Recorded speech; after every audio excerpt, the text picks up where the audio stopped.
오늘 설교를 하려고 하는데 앉아 계신 분들이 대부분 우리 여성도님이셔서 조금은 걱정이 됩니다. 왜냐하면 제가 알기로 우리 여자들이 듣기 싫어하는 이야기 첫 번째가 군대 얘기라고 했는데 제가 군대 얘기를 조금 하려고 합니다.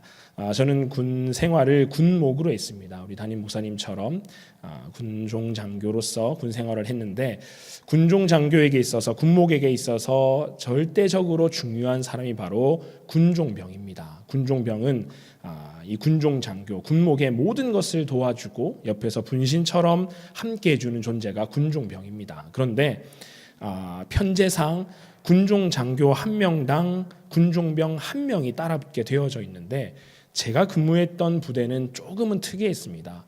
정식으로 허가받아서 인가받아서 편제된 군종병은 한 명인데 그 부대에서는 조금 군생활하기가 부적합한 병사들, 전문 용어로는 관심병사라고도 하고 사랑과 관심이 필요한 병사라고 하는데 그 사람들을 죄다 군종병이라고 이름을 붙여서 교회로 다 보내는 거예요. 이 친구가 행정 일을 보거나 아니면 뭐 삽질을 하거나 훈련을 하기에는 부적합하기 때문에 목사님이 좀 맡아서 교회에서 일도 시키고 좀 사랑으로 보듬어 달라고 교회에다 보냅니다. 그래서 부대 내에서 어렵고 힘든 친구들을 교회로 다 보내다 보니 정식 군종병 한 명에 그 사랑과 관심이 필요한 용사 6명까지 총 제가 7명을 함께 군종병으로 데리고 있었던 적이 있었습니다.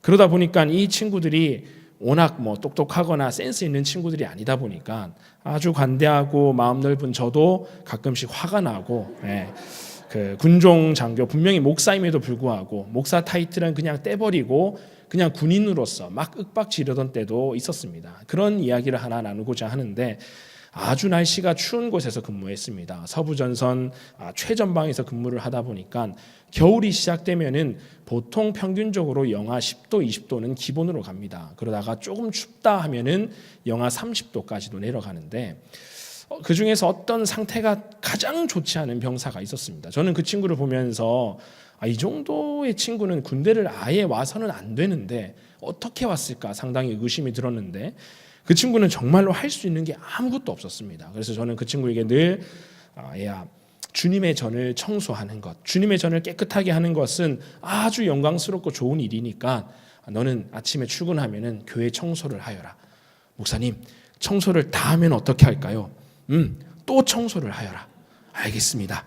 그러면 청소를 다 마치고 나면 무엇을 할까요?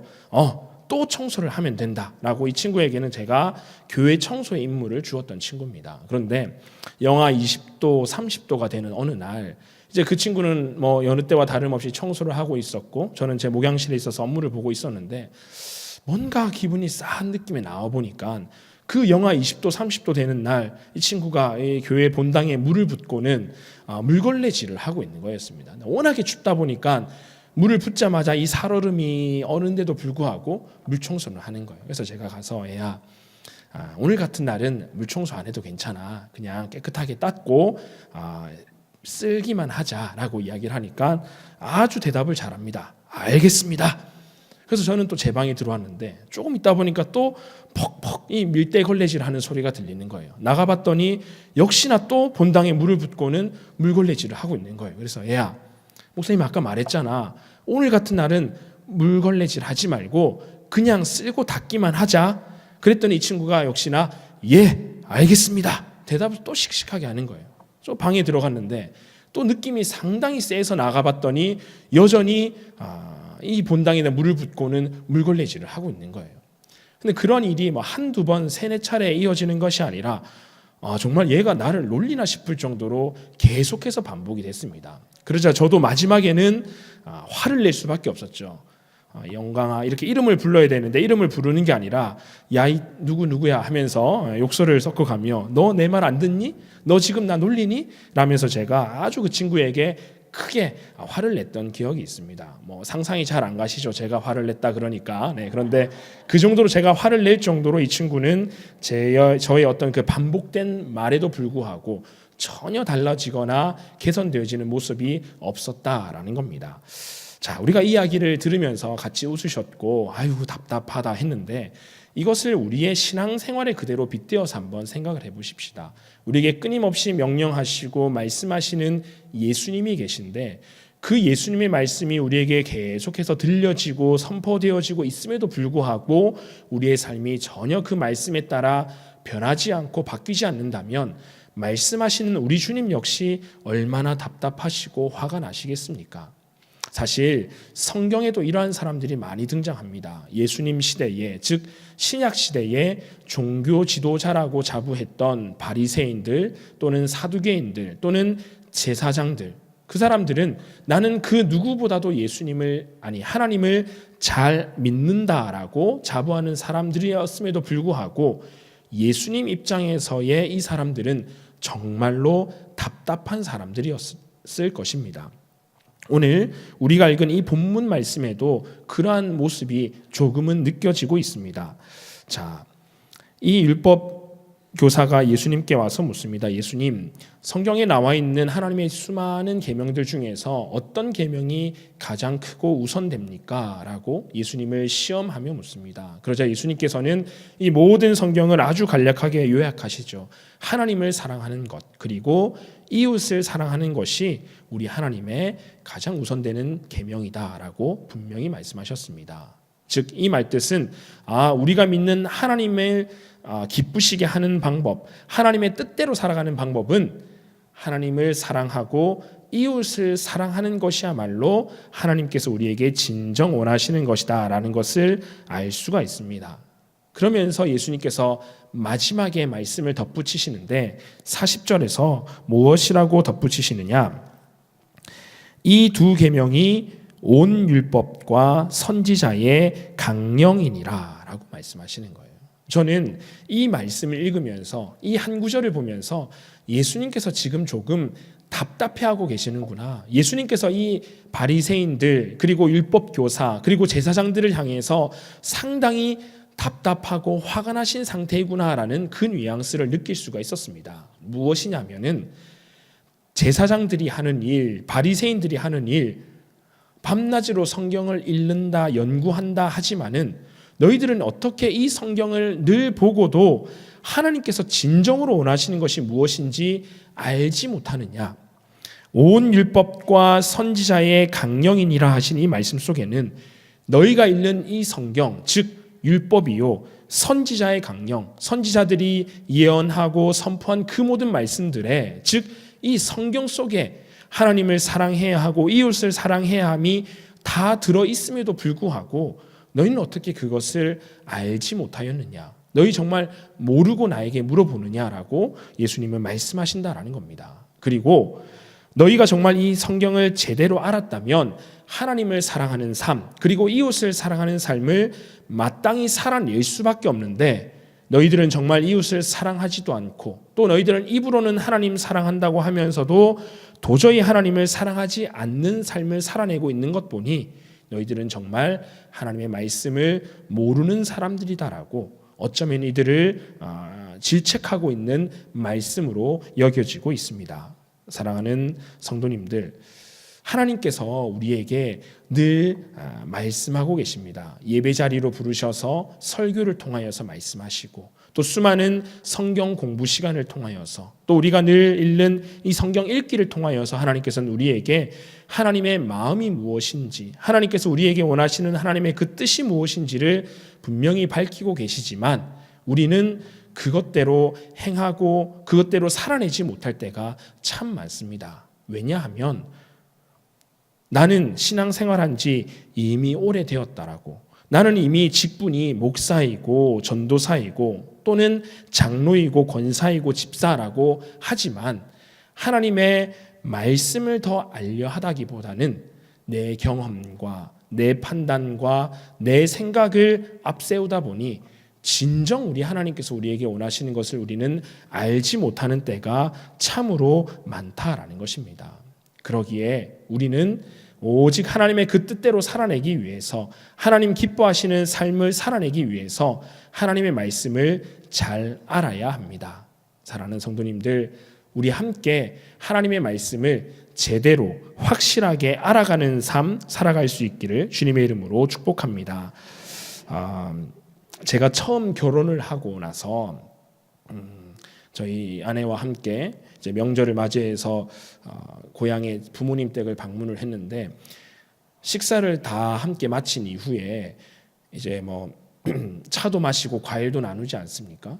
그래서 저희 어머니가 이제 여쭤보셨습니다. 이제 식사 끝나고 차 뭐 마실래?라고 물어봐서 저희 집사람이 커피 마시겠습니다라고 했더니, 저희 아버지가 원래 그러시는 분이 전혀 아닌데 조금 이렇게 황급하면서도 다급하면서도 좀 뭔가 언짢은 듯한 얼굴로 안 돼라고 말씀하시는 거예요. 커피 마시지 마 하시는 거예요. 그래서 처음에는 왜 그러시냐고 했더니 커피 마시면 안 된다라고 아주 강력하게 말씀을 하시는 거예요. 무작정 커피 마시면 안 된다라고 말씀하시는 거예요. 그래서 뭐 왜 그럴까, 왜 커피를 마시면 안 된다라고 하실까 했는데, 그러면서 말씀을 이제 덧붙이시기를, 앞으로 이제 내가 아버지로서 너희 두 부부에게 말할 텐데 커피 마시지 말고 콜라도 마시지 말고, 그리고 음식 해 먹을 때 간장도 많이 먹지 마라, 이런 얘기를 하시는 거예요. 그래서 왜 무슨 의도로 이런 말씀을 하시느냐,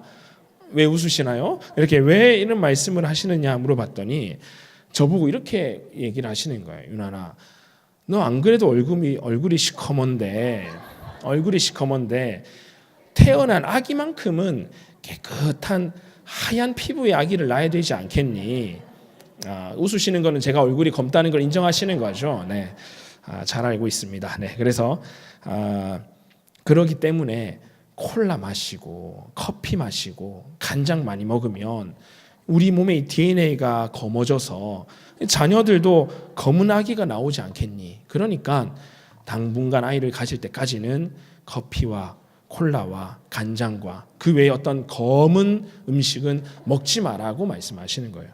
근데 제가 그 이야기를 처음 들었을 때 지금 성도님들처럼 이렇게 웃었습니다. 하하 웃고, 저희 아내도 아이고 아버지 참 재미나시다 하면서 웃고 넘겼습니다. 왜냐하면 이거를 그러면 다 농담으로 여겼지 실제로 이걸 진심으로 하신다라고 전혀 생각을 안 했기 때문입니다. 그래서 저희는 우리 아버지가 그냥 아들을 얼굴 피부가 검다고 디스하는구나 라고 생각하면서 그냥 웃고 넘겼고, 그 뒤에도 저희는 아무 생각 없이 집에 갈 때마다 커피도 마시고 콜라도 마시고 했는데, 그때마다 아버지가 또 어디서 커피를 마셔, 어디서 콜라를 마셔, 화를 내시는 거예요. 그래서 저는 아버지한테 진지하게 여쭤봤어요. 아버지, 지금 농담하시는 겁니까? 아니면 진짜로 말씀하시는 겁니까? 했더니 아버지가 나 지금 아주 진지하다고 얘기를 하시는 거예요.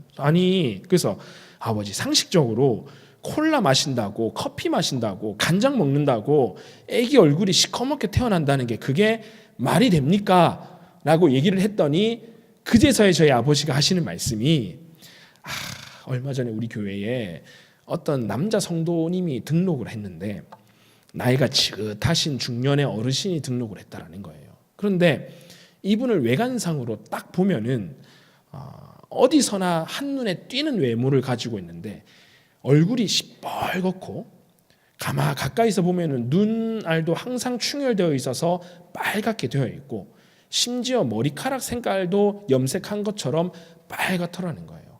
악수를 하려고 손을 잡아서 보면은 손 역시 아주 빨갛게 되어 있다라는 거예요. 그래서 처음에는 이게 몸이 안 좋으신가라고 여쭤봤더니 이분이 하시는 말씀이, 이분이 아주 젊었을 때에 이게 일찍 상처를 하시고, 그러니까 아내 없이 홀로 호레비 생활을 한 10수년, 거의 20년 가까이 하셨는데, 식사를 챙기고 반찬을 챙겨 먹기가 귀찮으니까 20년째 늘 고추장에 밥을 비벼서 드셨다라는 거예요.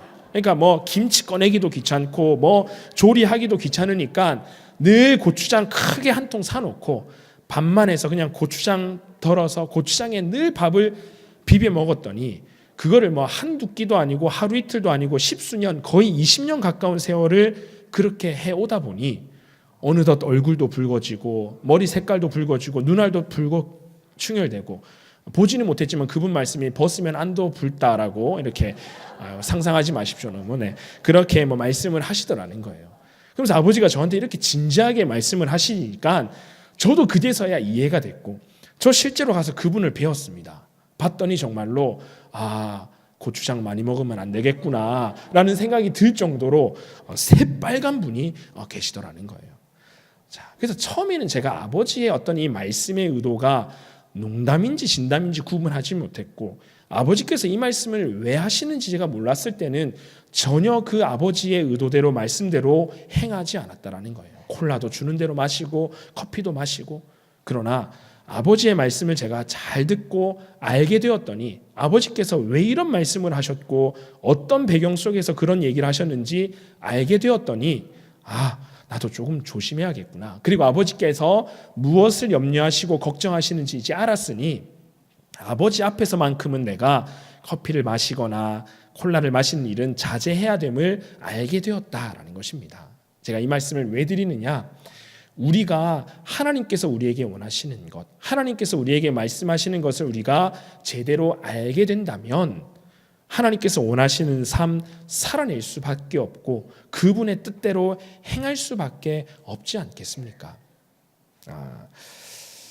저를 오늘 처음 보시는 분도 혹시 계실지 모르겠습니다. 제가 2018년 12월에 부임했습니다. 벌써 우리 교회 2년차 사역을 하고 있는데 그럼에도 불구하고 아이고 저 목사는 누구지 언제 왔지 하는 분들이 분명히 있을 겁니다. 아주 감사합니다. 웃어주셔서. 네. 그런데 제가 이제 무슨 일을 담당하는 목사냐 소개를 드리면은 저는 5대 교구를 담당하고 있고 또 교육위원회를 담당하는 교육목사 배윤환입니다. 그래서 저는 우리 교육부 얘기를 잠시 하며 마무리를 하려고 하는데 우리 신일교회 교육부에서는 궁극적인 목적을 가지고 있습니다. 어떤 목적이냐? 우리의 다음 세대들, 우리 신일교회의 다음 세대들이 결국 자라나서 하나님과 사람에게 매력적인 사람으로 길러내고 키워내는 것을 저희 교육부는 목적으로 하고 있습니다. 그냥 그저 아이들에게 간식 주고 하루하루 그냥 가르치는 이런 교육부가 아니라 궁극적으로 이 아이들이 하나님께서 보셨을 때에 또 사람들이 바라봤을 때에 야 정말 매력적이구나 정말 괜찮구나 하는 그 사람으로 길러내는 것을 우리 교육부의 목적으로 하고 있습니다. 그러기 위해서 2019년의 교육 목표를 우리 신일교회의 표와 함께 따라서 잘 아는 말씀, 잘하는 기쁨으로 삼았습니다. 우리 자녀들이 믿음 안에서 하나님과 사람에게 매력적인 사람으로 자라나는 그 기쁨을 누리기 위해서는 하나님의 말씀을 잘 아는 것이 중요하다. 아니 그것이 유일한 비결이다라고 저희는 판단했기 때문입니다. 그런데 이것이 우리 자녀들에게만 해당되는 것은 분명히 아닐 것입니다. 우리 사랑하는 성도님들 지금까지 신앙생활 오랜 기간 하셨지만은 여전히 우리는 주님 안에서 자라나기를 성장하기를 간절히 원하고 계실 것입니다. 맞습니까? 네. 그래서 우리가 주님 안에서 자라나는 그 기쁨을 성장과 성숙의 기쁨을 함께 누리기 위해서는 오직 하나님의 말씀을 잘 아는 것이 가장 중요하며 그것이 유일한 비결 아니겠습니까? 그리고 하나님께서는 우리로 하여금 예수 그리스도의 장성한 분량에 이르는 그리스도인으로 만들기 위해서 오늘도 수요 예배에 불러주셨고 오늘도 우리에게 말씀을 들려주시고 또 내일 새벽에는 우리에게 또 새벽 기도회를 통하여서 말씀과 함께를 통해서 말씀하실 것이고 또 3월이 되면은 또 말씀 속으로를 우리가 하면서 하나님의 말씀을 더 잘 알아가게 될 것입니다. 사랑하는 성도님들 이미 성숙하시고 이미 훌륭한 신앙인이신 것 잘 알고 있습니다. 그러나 우리가 여기에서 멈춰서지 않고 하나님 더욱 기뻐하시고 하나님 원하시는 사람이 되기 위해서 올 한 해 그 어떤 목표와 그 어떤 일들보다도 하나님의 말씀을 더 잘 배우는 일, 하나님의 말씀을 더 잘 알아가는 일에 힘쓰는 우리 신일의 모든 성도님들 될 수 있기를 주님의 이름으로 축복합니다. 또한 나뿐만 아니라 우리의 자녀들, 우리의 다음 세대들이 말씀으로 자라날 수 있도록 그 말씀을 잘 아는 사람 될 수 있도록 말씀의 자리에 예배의 자리에 힘써 보내줄 수 있는 우리 모든 부모님들 될 수 있기를 다시 한 번 더 축복드립니다. 그래서 신일의 모든 세대가 하나님의 말씀을 잘 알아서 자라는 기쁨을 만끽하는 그런 교회 되길, 그런 성도님들 되길 주님의 이름으로 축복합니다.